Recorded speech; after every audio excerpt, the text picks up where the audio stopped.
What is up, guys? Hazy Ames here with another YouTube video.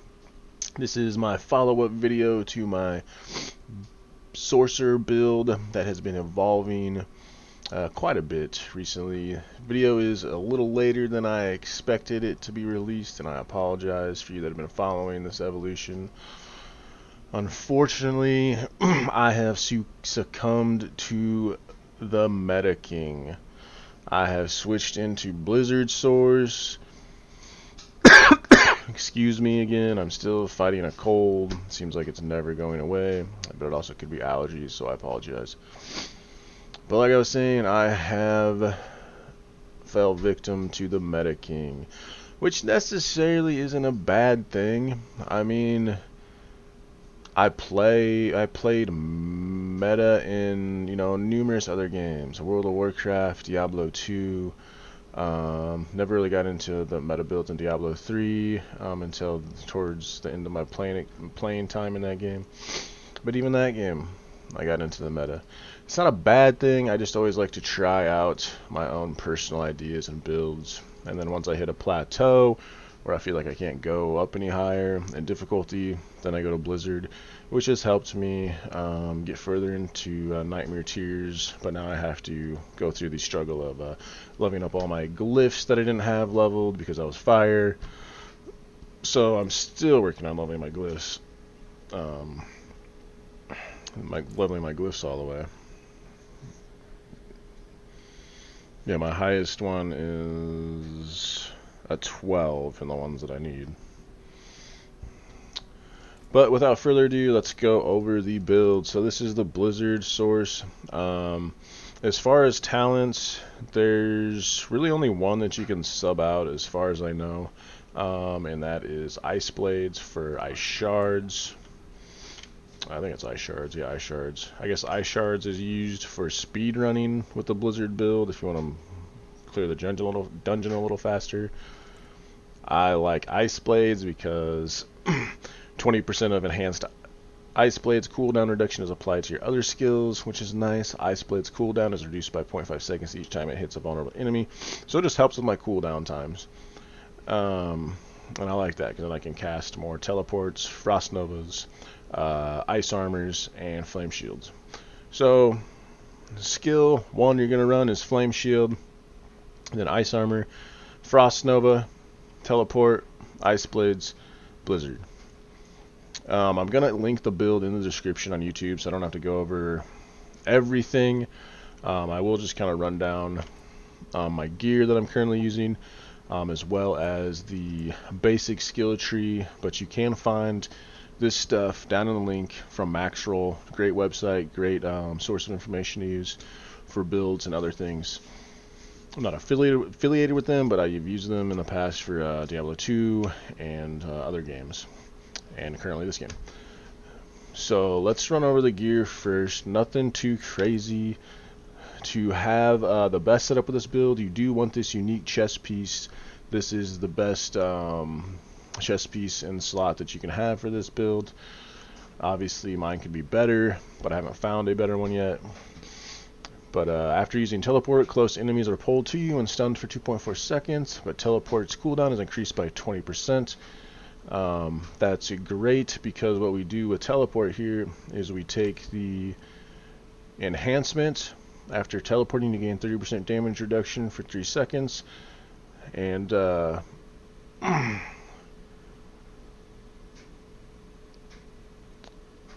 that helps with survivability. Sorry, I got lost in my train of thought there. The other thing that is really nice about the current gear that I have is these boots have +3 max evade charges, which is nice because I have the I think, don't I have it where teleport turns into, yeah, teleport turns into is my dodge. So now when I dodge, I teleport, and if there's enemies here, it would stun them. And I'm going to run a Nightmare Dungeon here in a second and show you how the build works. It is actually a lot of fun. So yeah, I teleport with dodge. Okay, yeah, like right here. Boom, boom, boom, boom, dead. But every time I dodge with spacebar, or whatever your dodge button is, I could stun enemies. And on top of that, then I have my teleport ability itself. So I really have 5 teleports. So these boots, if you can find boots with +3 max of A charges, get them. Stick with them. It's just great. So onto the helmet. Just some basic survivability stats. We have Frost Nova gains an additional charge. All these aspects I have on these items are pretty much essential. You can go look at the build on Maxroll and it'll kind of go over some of that stuff. There are a few you can move around in different scenarios. Chest piece we went over. Gloves, you deal 14% increased damage to vulnerable enemies while you have a barrier. Just some basic crit chance, attack speed, and then lucky hit to heal. Some good damage reduction leg pieces here with the aspect of disobedience. You gain 50% increased armor for 4 seconds. Great for survivability. Boots already covered. Wand, you deal 30% more damage to immobilized, stunned, or frozen enemies. Damage to stunned, critical damage, damage to chilled, damage to frozen. All good stuff. Lucky hit chance could have been better, but we'll take it. Not the best. Always looking for upgrades, of course. Offhand. Excuse me again. Offhand cooldown reduction is great. We have that on the top and the bottom, which is great. So that's like 20 to 21 cooldown reduction or something like that. Then deal 15% increased damage while you have a barrier active. Resource generation. While deep freeze is active, exploding ice spikes form in the area, dealing damage, cold damage. Your ice spikes have 50% increased explosion radius. So I was a little confused by this ring at first, but I believe you have this ring just for this bottom part where it says ice spikes have 50% increased explosion radius, because you get ice spikes with this up here. When you cast a blizzard, it'll periodically spawn exploding ice spikes that deal this damage. Your ice spikes deal 38% increased damage to frozen enemies. So this creates ice spikes, and then your ice spikes have 50% increased explosion radius. So that's a nice synergy there. Using a cooldown restores 15 mana. This could be better. I haven't found a better aspect that gives me higher than 15, unfortunately. And unfortunately, I rolled the lowest aspect. Or I got that from the Codex of Power. I can't remember. So that's the gear. Abilities. They're pretty basic. I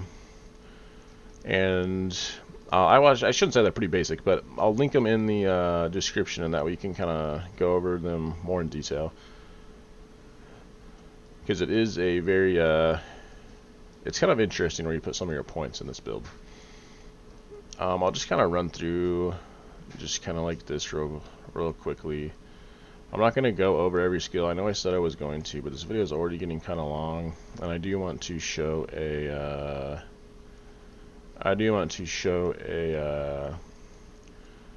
little bit of a nightmare dungeon here. So that's what we're going to go to next here. I already have one activated. It's a level 41. Me and my buddy have gotten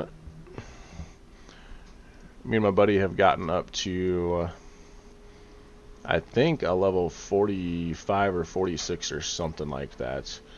But yeah, let's go into here and let's check this out. Alright, here we are, our nightmare dungeon. Had to do a different one than I originally was going to do, because I received a phone call that I had to take, and then it logged me out. But here we are, nonetheless. Tier 41 nightmare dungeon. Kind of show you how this blizzard works here. Maybe if I can find some guys.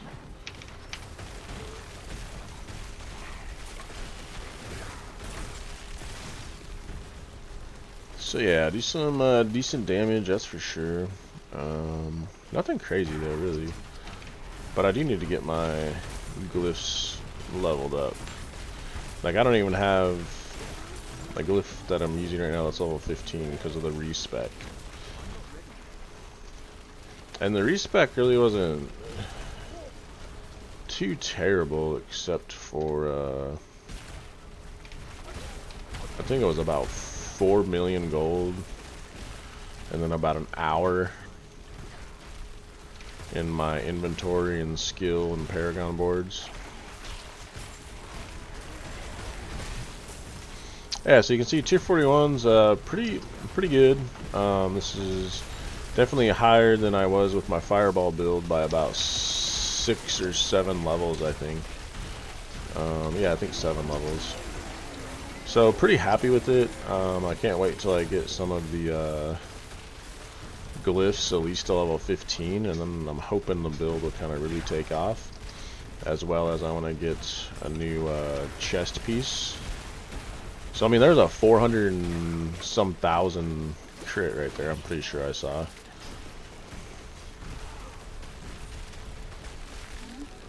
Yeah, I didn't really see any high numbers there.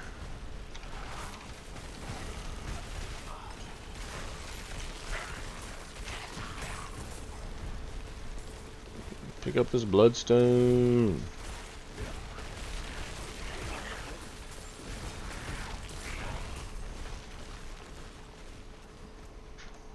I have a point. I can't remember where I go with that point, though. Wait a second. I have to get through this area to turn in my bloodstone? That's weird. Yeah, where am I taking this bloodstone exactly?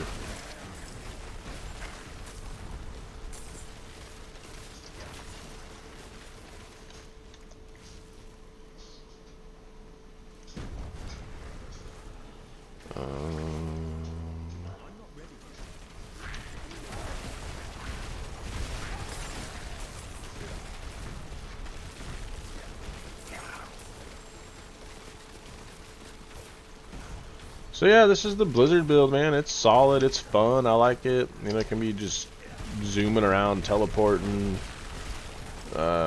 just letting your Blizzard do all the work with those shattering spikes, or whatever they're called.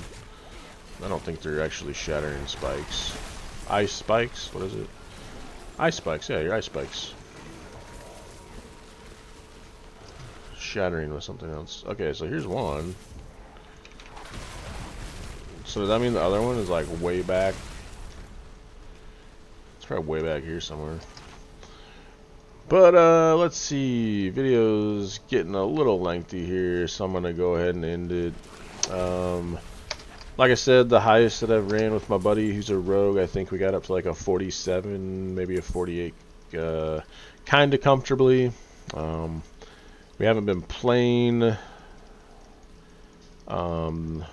together recently because we've been leveling up some other characters to kind of try them out. My next video, I'm not sure what that's gonna be.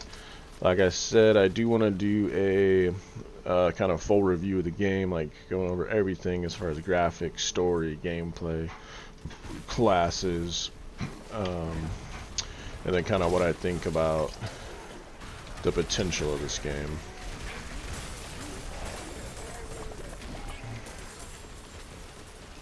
But yeah, thanks for stopping by. Please like and sub. I hope you enjoyed this video. I hope you got something out of this video. I hope nobody's too angry that I gave up on the fireball build, but I had to do something to keep me interested in the sorcerer, and to me, in my mind, I'd hit a plateau. I'm kind of sad that I didn't try out the incinerate build or meteor build.